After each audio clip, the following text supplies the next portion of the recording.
illallah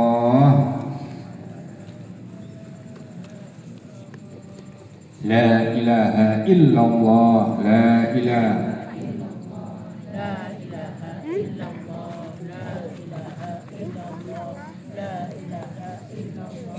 la ilaha illallah la ilaha illallah la ilaha illallah la ilaha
illallah Muhammadur Rasulullah sallallahu alaihi wasallam la ilaha illallah Muhammadur Rasulullah alaihi wasallam la ilaha illallah Muhammadur Rasulullah sallallahu alaihi wasallam illallah illallah illallah illallah illallah illallah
Yahu Allah, Yahu Allah, Yahu Allah, Yahu Allah, Yahu Allah, Yahu, Yahu Allah, Yahu, Yahu Allah, Yahu Allah, Yahu.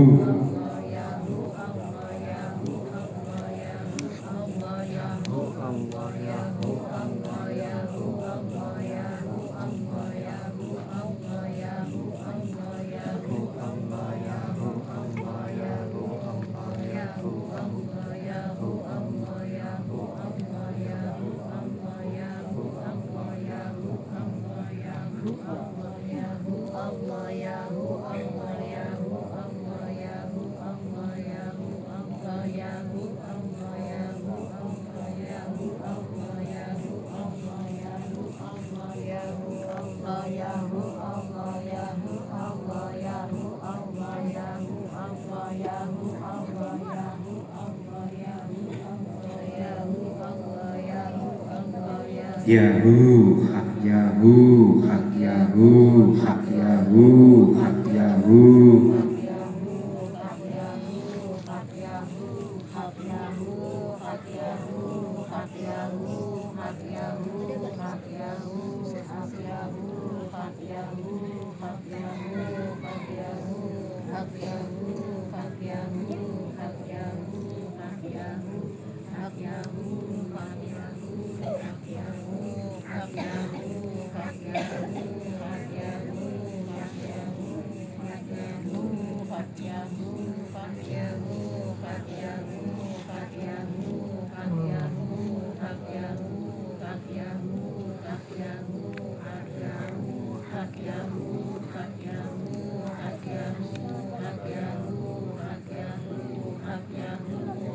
Hak Yahu, hak Yahu,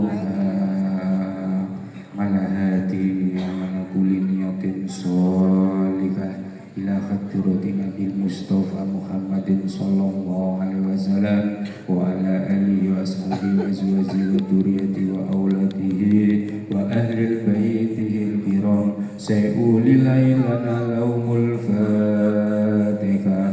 A'udzu billahi minasyaitonir rajim. Bismillahirrahmanirrahim. Alhamdulillahirabbil alamin arrahmanir rahim maliki yaumiddin. Iyyaka na'budu wa iyyaka nasta'in ihdinas siratal mustaqim.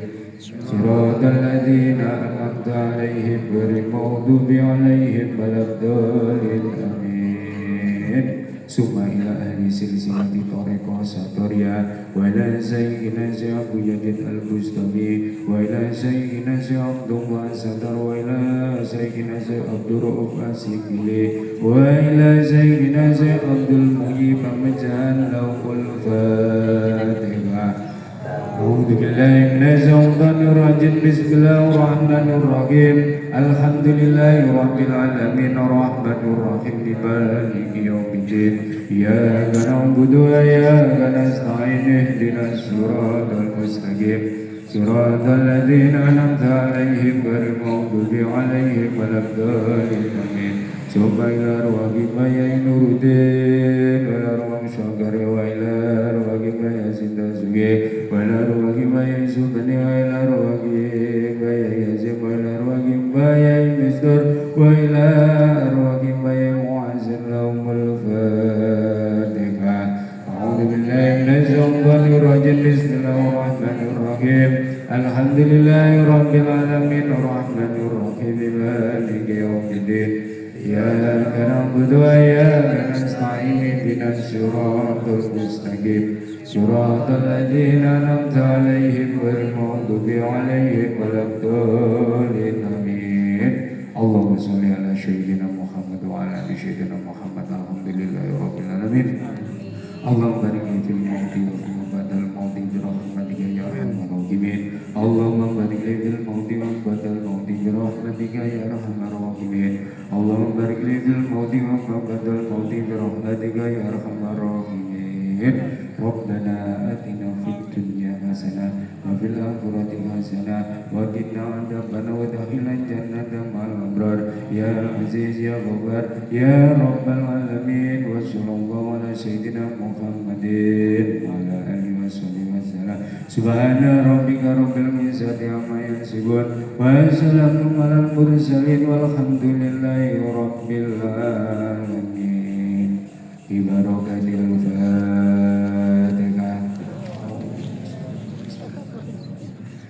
Alhamdulillahirabbil alamin.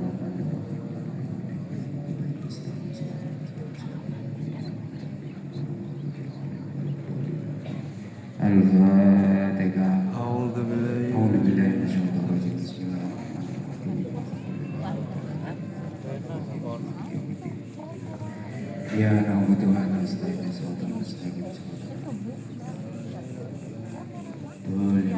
Al-Fatihah. A'udzu billahi minasyaitonir rajim. Bismillahirrahmanirrahim.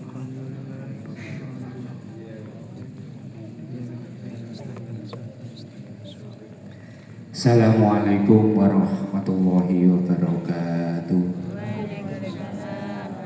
Bismillah, alhamdulillah, wa syukurillah, la hawla wa la quwwata illa billah. Asyhadu an la ilaha illallah wahdahu la syarika lah, wa asyhadu anna Muhammadan abduhu wa rasuluhu la nabiyya ba'dah. Amma ba'du.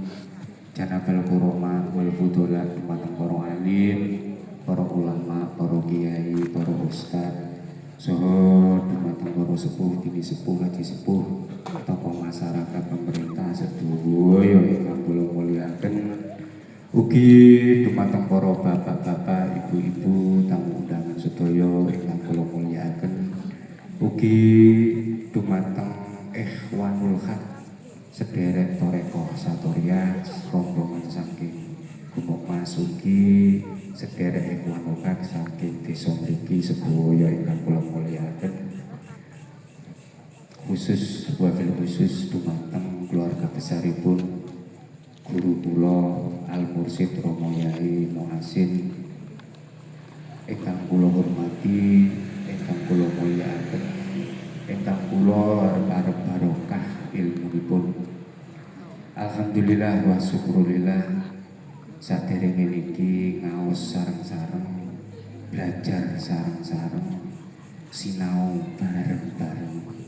Monggo kula lan panjenengan sedaya tansah nambahi raos puji raos syukur dhateng kersa dalem Allah Subhanahu wa taala, sebab napa kula lan panjenengan sedaya wonten dalu menika kalian Allah tasih dipun paringi rahmat hidayah saha inayahipun, sehingga kula lan panjenengan sedaya saged rawuh teng mriki majelis wa insyaallah kanthi kawontenan sehat wal afiat, boten wonten krubida menapa-napa. Amin Allahumma amin Allahumma lempeng ngene tuan rumahe nganu guyang-guyu lara niki wau teng dalem wis engkel-engkelan Gus, MC ini boten wonten terus Kang Fatoni wonten.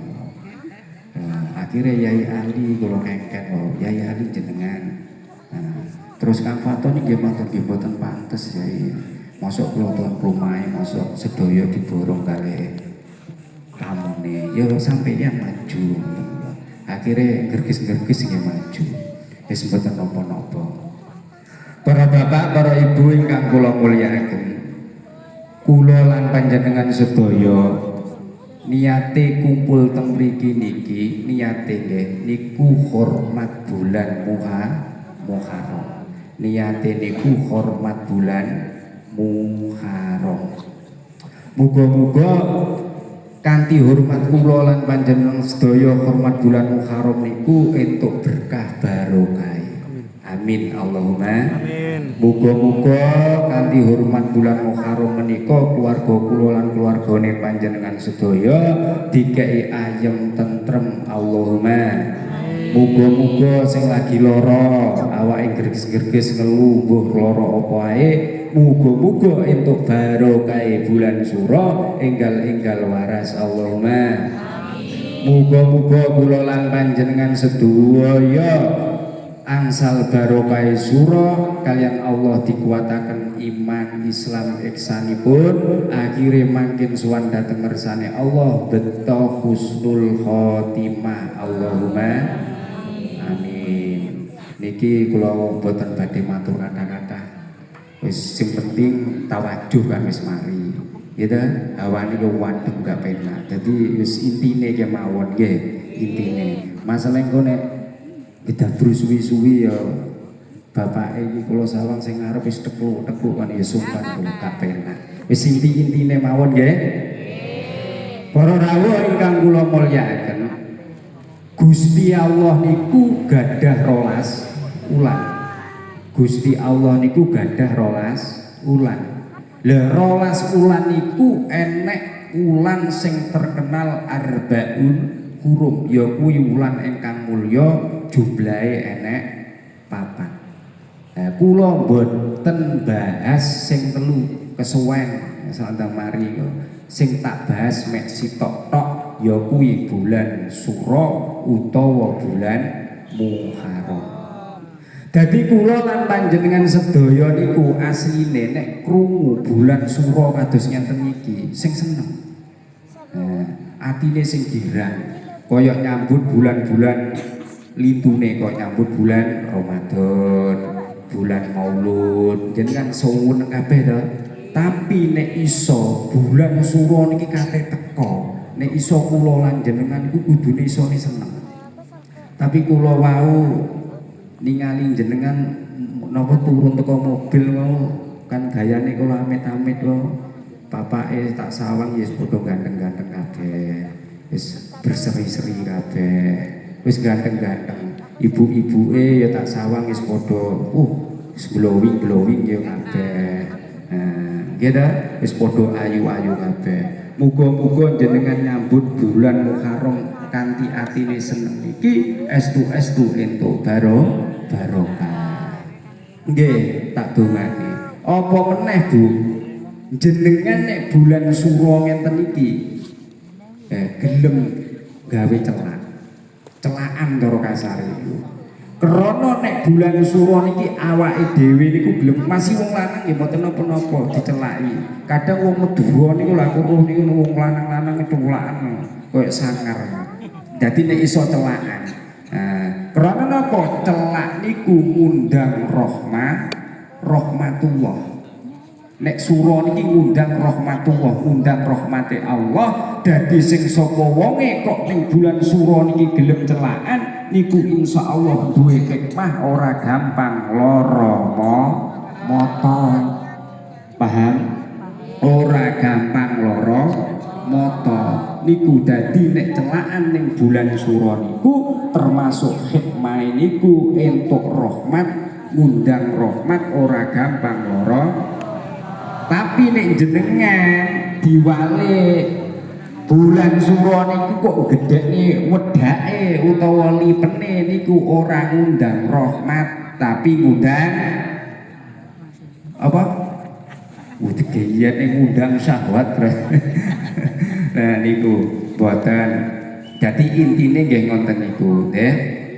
Jadi bulan Suro niki muga-muga donga kula teng panjenengan sedaya ingkang sami rawuh hadir teng mriki sing jabut seneng insyaallah muga-muga keluarga kula lan panjenengan sedaya niki didadosaken keluarga ingkang ayem tentrem amin Allahumma amin. Sholawat salam monggo kita aturaken dumateng junjungan kita Nabi Agung Muhammad sallallahu alaihi wasallam ingkang tansah kita arep-arep barokah syafaate pitulunge benjing teng yaumil kiamah. Muga-muga kula lan panjenengan sedaya ingkang sami rawuh teng mriki makin angsal syafaat pitulunge Kanjeng Nabi ugi diaku dados umate Allahumma. Krana napa Bapak Ibu kula lan panjenengan sedaya niku wis sepatute. Dadi nek awake dhewe niku seneng maca selawat niku wis sepatute ning Kanjeng Nabi. Keranten Kanjeng Nabi niku termasuk Habibullah. Kanjeng Nabi niku termasuk kekasih Gusti Allah. Mula teng sairan ku enten bahasa napa? Muhammadun basarun laka basari bal huwa kal yakut napa bainal hajari. Dadi Kanjeng Nabi Muhammad iku menungso tapi ora lumrah menungso. Muhammadun basar. Dadi Kanjeng Nabi ku menungso secara dohron, tapi secara batinan, secara batin Kanjeng Nabi niku termasuk duduk lumrahe menungso. Lho kok saged inggih lakal basari, dadi ora lumrahe menungso. Saniki contone ngenten. Sing dimaksud Kanjeng Nabi niku menungso niku maksude piye ngenten? Kula jenengan dahar napa mboten? Awake dhewe niku mangan napa mboten? Mangan nggih. Kanjeng Nabi niku nggih mangan nggih dahar. Tapi mangan kula kali jenengan sedaya niku ora padha karo Kanjeng Nabi mboten sami.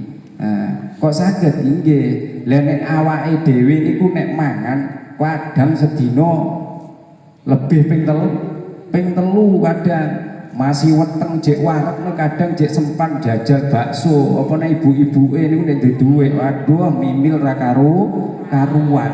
Tapi nek Rasulullah mboten. Kanjeng Nabi niku ya Kanjeng Nabi niku nek dereng luwe tenan mboten dahar para rawuh. Lah mangkin nek wis dahar urung krasa wareg niku Kanjeng Nabi niku wis leren.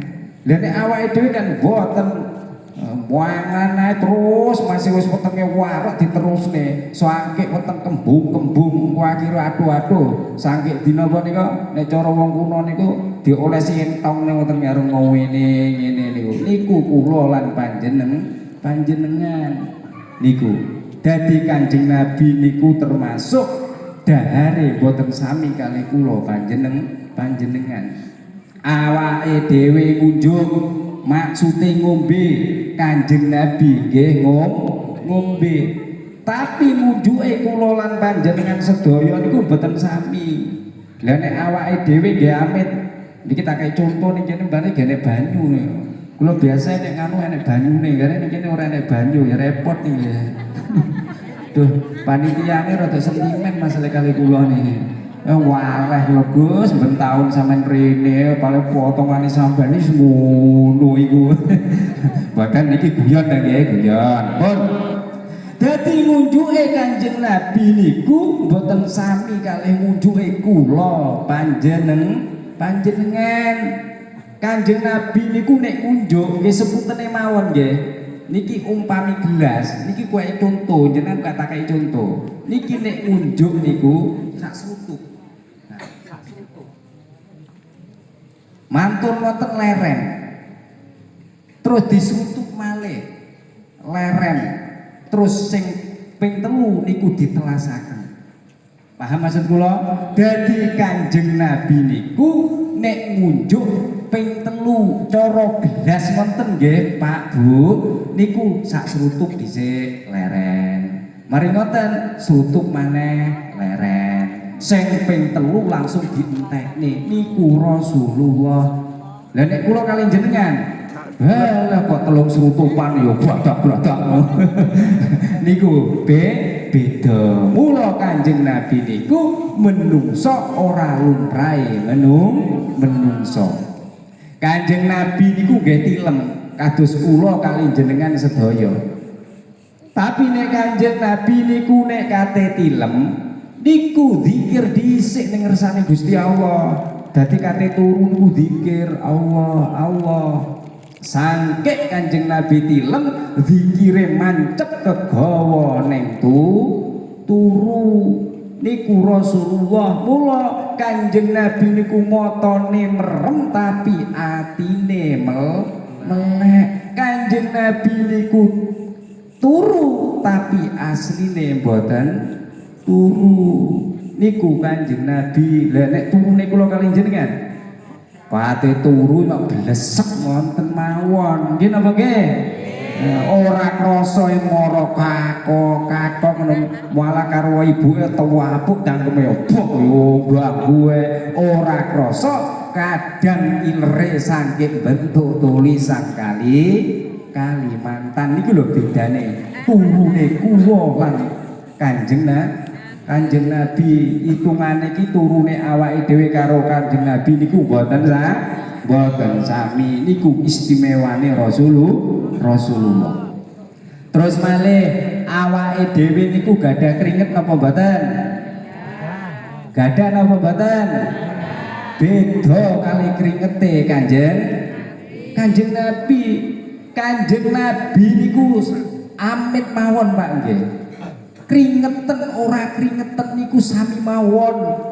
Ambune kal kasturi kaya minyak kasturi wangi niku kringete Rasulullah kula mboten nedhi lho niki Kang. Sepuntene aja perasaan lho juga. Pun nggih niku kringete Kanjeng Nabi wangi. Lah nek keringet kula kalih jenengan contone pake mari teko sawah umpama mari teko sawah Lah paling bruke gabus-gabus keringete sing penguk mambu terasi sing ora karuan. Kadang niku lho tiyang jalan iki rada kucluk kadang niku. Nggih, ora sanjenengan kula piyambak kadang mari nyapu-nyapu nggih. Kadang tangan tekek kewelek ning bojone ngowene. Kinten-kinten bapak enten ora sing ngono kuwi. Seto, tak jawaban. Iki ngaji karo guyon ora serius lah. Nah, kira-kira jenengan enten apa mboten sing kados ngoten niku? Enek ora? Ya jelas enten. Niku lho maksude Muhammadun basarun lakal basar. Dadi Kanjeng Nabi niku ketoke menungso tapi ora lumrahe menungso. Mula kula lan panjenengan sedaya niku patut nek awake dhewe rina lan wengi, awan lan bengi pateng maca sholawat. Krana memang sholawat niku astagfirullah estu berkah niku ageng sanget. Sholawat niku berkah akeh banget. Nah, sholawat niku macem-macem. Enek sholawat Fatih, enek sholawat Nariyah, enek wis sepuh wis Gusti sampe ora apal kaya ngono ki. Saking akehe sholawat. Tapi induk dari sholawat niku yaiku sallallahu ala Muhammad. Kula baleni meneh nggih. Dadi sholawat niku macem-macem tapi induk dari sholawat adalah sallallahu ala Muhammad. Napa? Sing banter to wong kula niki ning kene meteteng sange keringetem jenengane. Ayo, napa induke sholawat? Sallallahu Muhammad. Lebokne YouTube iki ben wedokan iki jamaah ndi sibo dadi. Pun napa induke sholawat? Sallallahu ala Muhammad. Lah dadi nek kula lan jenengan sedaya wis ruh induke sholawat, ayo diamalne sing tenanan. Krana napa? Berkah niku lho akeh sanget sholawat niku. Wis ora usah bahas sholawat sing jeru-jeru, wis niki mawon diamalne insyaallah jenenganku kathah berkah. Gusti niki nek ceramah nek urusan sholawat iku pancen saweneng. Krana napa? Kula niki belajar cinta datang Kanjeng Nabi, dadi nek setiap ceramah niku selalu kula gaune sholawat niku. Ngoten ta, kula gaung-gaune sholawat. Mula enten setunggali cerita para bapak, para ibu. Rumiyin enek salah sijine ku sahabat. Sahabat niku ngrumat unta. Sahabat niku ngrumat unta mulai kecilik. Dadi unta kecilik niku didusi, diretne, dikeki mangan, sangkik tumeka untane niku dadi gedhe.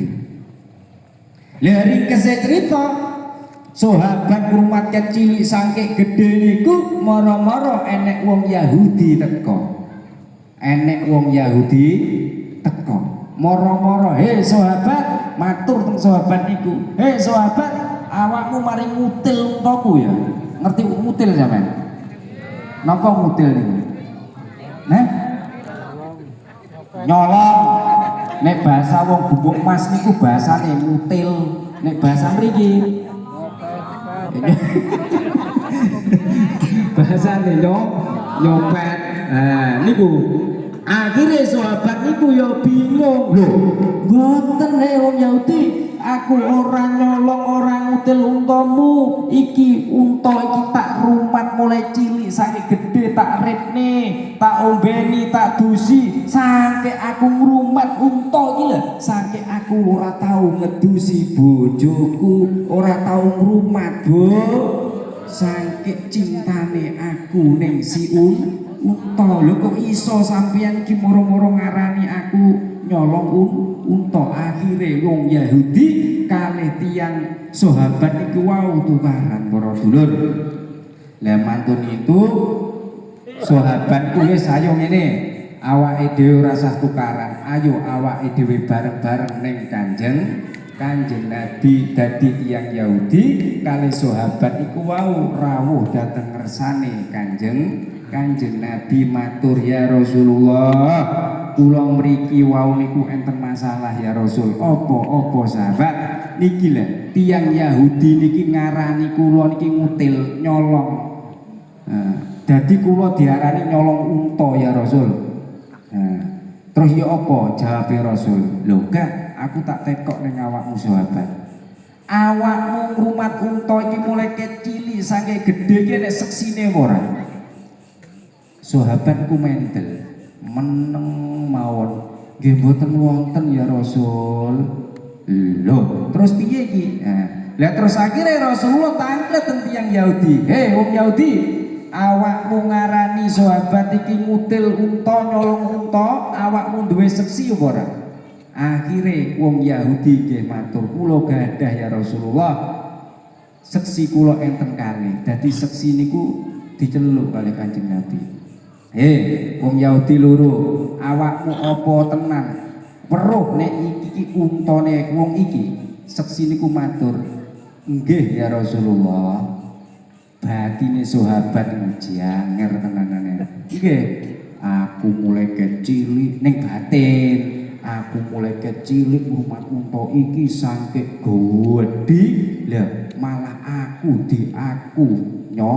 nyolong. Lah hukume wong nyolong iki mari ngene tanganku diketok. Bagek ngimpi apa aku mampu piye. Lah niku ature sahabat. Matur wonten niku sahabat niku langsung ngenten mawon, ya Rasulullah. Kula akoni nek kula mboten gadah seksi. Nek tiyang Yahudi niki gadah seksi ngenten mawon. Kula tak tangkep langsung teng unta niki. Lah dadi sahabat niku ngusap sirahe unta niku wau diusap. Saknalika niku unta niku matur, ya Rasulullah, juragan kula niki sahabat niki.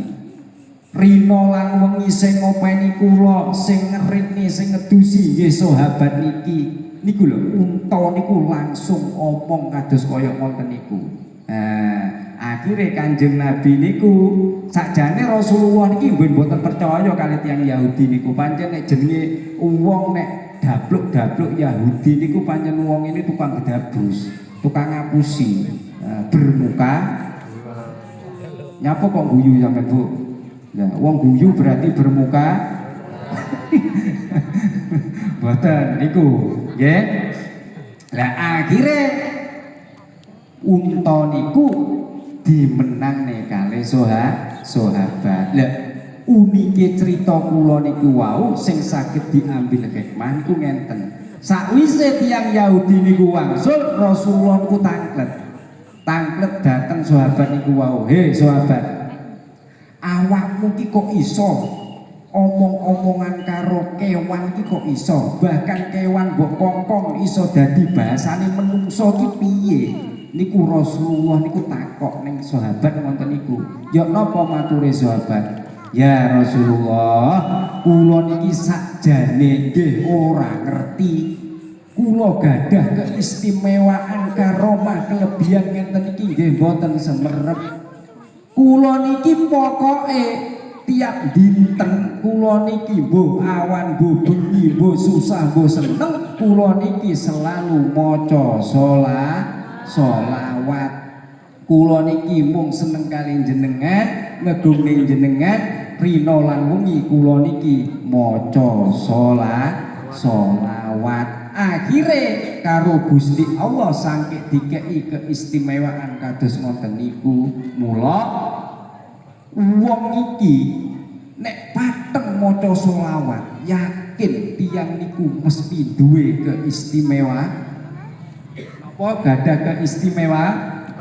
Saking kula lan panjenengan sedaya niku boten krasa. Cobi nek jenengan boten percaya, jenengan praktekaken. Paham nggih Pak Bu? Dadi intine monggo kumpung niki bulan Suro, ayo bareng-bareng pateng maca sholawat. Niki terus napa leren? Kula wengenane dikruwitik kula niku. Nggih, Gus, nek ceramah ngene aku aja sediluk-sediluk sing suwi. Nggih, estu niki. Dadi aku wedi Kang Fatoni. Engko nek aku suwi-suwi niki ya krana wajah-wajah ngenten iki kadang ya entuk ora ndang leren-leren ngono. Dadi gak penak. Terus napa leren? Terus nggih. Pun dadi niki termasuk hikmah kula lan panjenengan sedaya maca sholawat para bapak, para ibu sedaya ingkang kula hormati. Niki pumpung bulan Suro kula teng mriki tak tutur tinular. Maksude niku nularne dawuh-dawuhe Mbah Yai Muasin. Nah, kula balen meneh nggih, pumpung niki bulan Suro, bulan penuh berkah, kula tak tutur tinular nyampeaken wejangane Rama Yai Muasin diwejahaken dhateng kula, akhire kula lumeberaken teng jenengan. Supados napa? Wejangan-wejangane Mbah Yai Muasin niku ben tetep urip abadi abadan. Nah, ya napa wejangane ngenten? Rumiyin niku kula sing tasik sering mriki, lho estu kula rumiyin mriki niku nate ngontel lho Pak. Dugi gumuk emas niku niki cerita niki. Dadi dugi gumuk emas niku kula nate ngontel mampir teng ngene Pak Yai Jito. Pak Yai Jito tasik enten napa mboten Kang Fatoni? Wis wangsul teng rahmatullah niku. Tenggene Pak Yai Jito montel. Mungkin Pak Yai Jito itu mesakaken dateng kula. Gus, rasa ngontel pedamu kayak gini ae. Terus Pak Yai Jito niku lho terus iki wis kuwi nggih peda motorku. Dadi kula eling kula dibuwasuk blasuk ibu liwat sawah-sawah ndi ora ngerti. Akhire dugi mriki niki. Liwat mriki ya Bu nggih. Niku jaman kenangan rumiyin. Nah, dadi kenangan-kenangan niku akhire saged kelet. Akhirnya kula angsal hidayah iso beat dateng Rama Yai Muasin. Lah wejangane dalu niki badhe kula tularaken teng jenengan. Muga-muga kanthi jenengan ngrungokne wejangane Mbah Yai niki sing durung beat tarekah, muga-muga entuk hidayah dicukil atine karo Gusti Allah ben gelem beat tarekah. Intine terus Mbah Yai niku, Gus, wong urip ning alam donya niku intine iki kan asline mung goleki Gusti Allah. Nah, kula matur nggih Yai. Nek sampean Gus pengen goleki Gusti Allah, kudu paham karo hurufe Gusti Allah. Maksude kudu paham huruf asma Allah. Niku tak weling-eling ket seprene niku. Nek menungso Gus, ning alam donya iki pengen futuh, pengen cetok Allah, pengen manunggal, pengen mustajab, tapi nek ora paham karo ismu Allah, wadakarosma. Nah, ora paham karo asma jeneng Allah, mongko wong kuwi tangeh nglamun iso futuh radu cedhek dhateng ngersane Gusti Allah. Nah, iki ngaji tuwek iki aja nglawak-nglawak niki Bu. Nah, pun nggih. Kalimat Allah niku nek terus Mbah Yai Muasin niku enek papat para dulur. Kula baleni meneh nggih. Kalimat Allah niku enek papat hurufe. Siji ya kuwi huruf alif, loro ya kuwi huruf lam, telu ya kuwi huruf lam maneh. Sing terakhir huruf ha. Dadi alif lam ha niku nek cara didadekne siji ya iku dadi unine lafat Allah. Lha napa maksude niku ngenten? Huruf alif iku tanda asari'atu fi'lul jasad. Huruf alif. Dadi huruf alif iku termasuk tandane ngilmu dohron, maksude ngilmu dohir, maksude ngilmu syariat, maksude tuntunan ilmu umum. Saged dipaham nggih? Dadi lafat alif ning lafat Allah niku ngisarohne wah niki entuk rahmate angin kan wisis malian iki berarti diridani karo Gusti Allah niki mejang ilmu hakikate asma'a Allah. Jadi kula baleni meneh huruf alif niku tondo syariat. Dadi syariat niku fi'ul jasad. Maksudnya napa? Penggaweane raga. Saged dipaham? Penggaweane raga maksudnya raga niki kudu dijak ibadah. Raga kula lan panjenengan sedaya iki kudu dijak muji dhateng ngersane Gusti Allah. Piye carane muji Gus? Ya kuwi nglakoni ya salat fardu. Paham? Niku.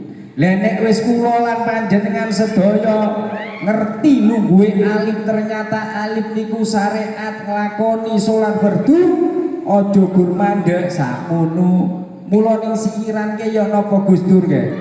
Duh para kanca piye ke? Tuwa Priya wanita aja mung ngaji syariat bloko dongeng Islam mojo burine bakal iki balen meneh tembe burine bakal sengsara kene tembe burine bakal sengsara. Niki sakirane Gus Dur niki wis pesen dhateng kula lan panjenengan sedaya. Dadi awake dhewe niki urip ngibadah dhateng ngersane Gusti Allah aja gur mandek ning huruf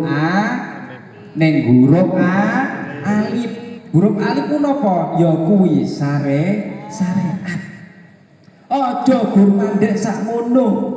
Nek wis ragane dijak ibadah nglakoni salat fardu dan ceket-ceket munggah ning huruf lam awal. Napa? Ya iku ilmu torekoh. Lagu torekoh lan makrifate. Lho, monggo sing Bu. Ukohan manjing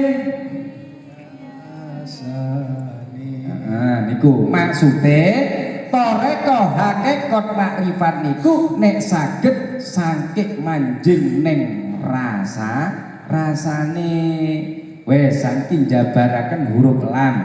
Napa lam tau toreko. Lha napa toreko niku at-tariqatu fi'lul qalbi.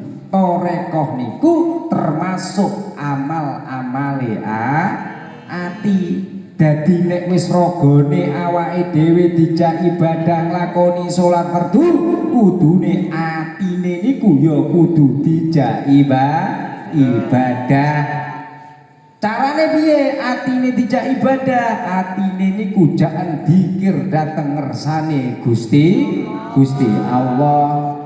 Ngono sampeyan karo keadaan susah seneng masak nyapa wae atine niku lho baten dzikir dhateng ngersane Gusti Allah.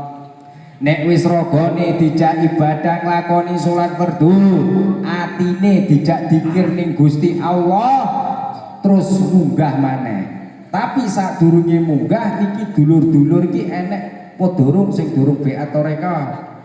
Ngadonga, ibu-ibu enten. Kata, aduh yo. Kata sing dereng beat. Tembe burine bakal nek pengen jenengan boten cilaka dan ceket-ceket beat toreko belajar dikir urusan hati. Sing nomor 3 huruf lam. Napa niku? Ya niku ilmu hakikat. Sing diarani hakikat niku al hakikatu fi'lur ruh. Dadi hakikat niku ibadahe roh. Nek wis jasad dijak ibadah nglakoni salat fardu, atine dijak ibadah mbok susah mbok seneng karo masak karo guyon kumpul karo dulur tangga, atine dijak zikir Allah Allah aja mandek sakmono diterusne ning urusan roe. Roe ya kudu dijak ibadah dateng ngersane Gusti. Pertanyaan teng jenengan monggo, sok sing sowan ning ngersane Gusti Allah niku jasadmu utawa rohmu? Roh. Roh. Pak, aku saking ngene lho. Jasadmu apa rohmu? Roh. Pertanyaan melih, jenengan wis semerep apa dorong ibadah roh? Dereng. Lah niki sementara niki sing sampean dusi, sing sampean ngudoni, sing sampean ibadahi raga apa roh? Raga niku masih sampean apiki kaya apa tetep sok nek jenengan seda mlebu lemah akhire ayo giyane sak api-apike jasadmu kowe ngibadah tetep akhire dosa. Sing sowan kuwi roe. Lha dadi nek saged mumpung bulan sura niki ayo dan ceket-ceket golek ilmu roh supaya roe awake dhewe iki iso ibadah dhateng ngersane Allah Subhanahu wa taala. Iki mlunguhe paham ora ta jenenge? Paham nggih? Alah aku mogo wis pokoke aku mlebu syariat. Anu sikiran Gus Dur kok maca meneh, matimu bakal cilaka lah. Kudu ngaji ilmu nek wis jasad dijak ibadah, ati dijak ibadah, roe dijak ibadah, sing terakhir ya iku huruf H. Apa huruf H iku? Huruf H iku rahasiane al-ilmul makrifah. Ya kuwi al-makrifatu fi musir. Makrifat kuwi penggaweane rasa. Makrifat kuwi penggaweane rasa, perasaan, pertanyaan. Sakniki niki perasaane sampean ki nguwasi kula apa eling Gusti Allah? Woi. Sakniki niki perasaane sampeyan ki ngrasakne Allah utawa nguwasi Gusti? Ya padha. Sampeyan nguwasi aku perasaane ngrasakne sampeyan, berarti awake dhewe iki saiki iki padha-padha lali ning Gusti Allah. Ya kok bekah piye? Paham nggih? Dadi tulung ayo golek ilmu makrifat, golek ilmu nata rasa supaya rasane kula lan panjenengan sedaya iku dina lan wengi iso ngrasakne Gusti Allah. Aja guru ngrasakne utang tok. Aja guru ngrasakne tukaran karo bojo tok. Aja guru ngrasakne apa geding-gedingan karo tangga tok. Aja. Paham nggih? Oh, niku. Dadi nek wis menungso nglakoni petang perkara niki wau, syariat toreko hakikat makrifat dilakoni sedaya, raga dijak ibadah, ati dijak ibadah, roe dijak ibadah ning Gusti Allah, rasane dijak ibadah ning Gusti Allah, ya ngono kuwi lho sing diarani menungso kamil. Napa kamil niku? Menungso sempurna. Lah kira-kira kula lan panjenengan sedaya iki saiki iki kelase makome sing dijak ibadah iki nek sing dita rogoto. Lho masih aja guyu ae. Iki tenanan aku tekoke. Rogoto. Nah, raga masih diapiki kaya apa bakale? Gene to bakale basa aja nemen-nemen.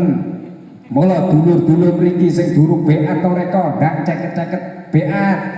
Nek enek sing beat langsung Gus, kula badhe beat, kula meluncur saking Gumuk Mas mriki. Ya, aja lali mari beat. Salam tempel LA. Sampun nggih. Pun niki dirasa pun dalu nggih. Muga-muga atur kula mulai awal akhir penggemblengan niku wau saged mlebet manahe panjenengan sedaya bisa dadi ilmu barokah fi dini wa dunya wal akhirah. Muga-muga wejangane Mbah Yai Muasin niki wau sing kula tutur tinulanipun panjenengan sedaya saged nemplek teng pikirane, teng atine panjenengan sedaya. Kula akhiri wabillahi taufik wal hidayah wa ridho wal inayah. Assalamualaikum warahmatullahi wabarakatuh. Niki dungane kula pasrahaken dhateng Bapak Syahri, monggo berkah Pak Yai. Kula jenengan tutup mriki niku alhamdulillah monggo ya. Dungane robana nggih mboten napa-napa. Alhamdulillah wassalamualaikum bismillahirrahmanirrahim. Allahumma shalli ala sayyidina Muhammad wa ala ali sayyidina Muhammad. Sayyidina wa la walina wa la wa sahbihi wa tabaraka wa sahabatu ajmain. Alhamdulillah rabbil alamin.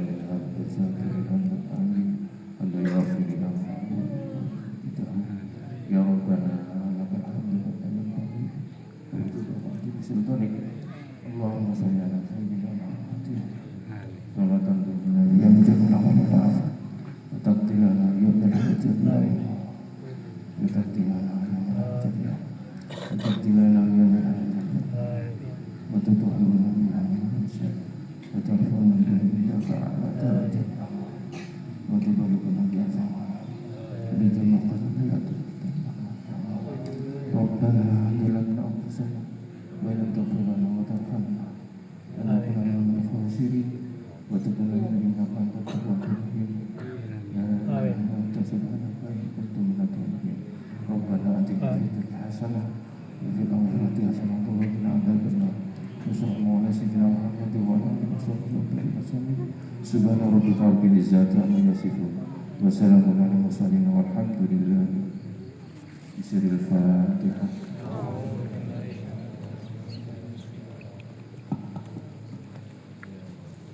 Allahumma sholli ala Muhammad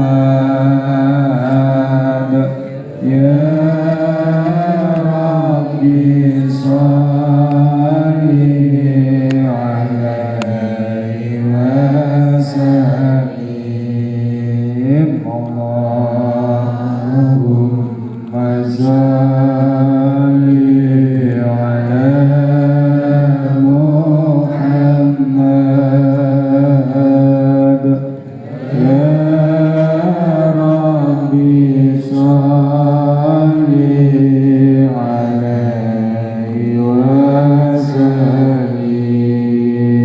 Allahumma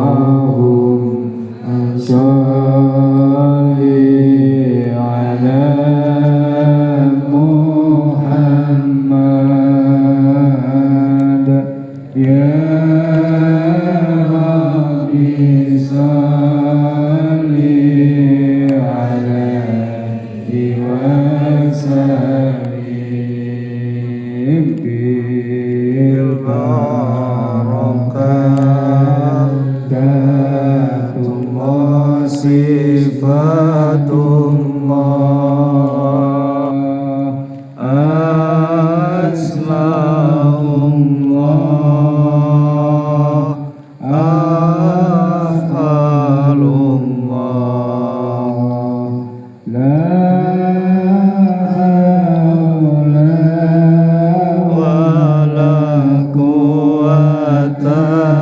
illa billah.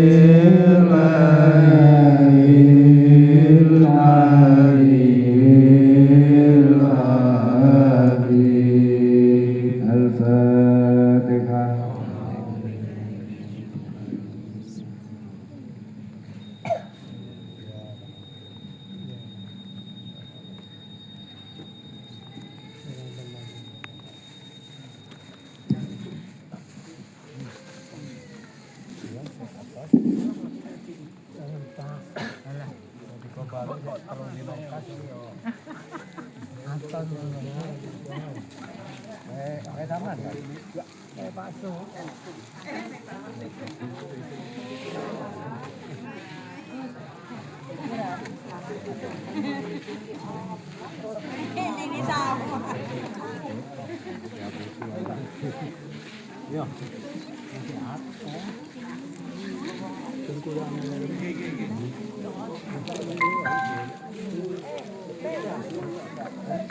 Abang musik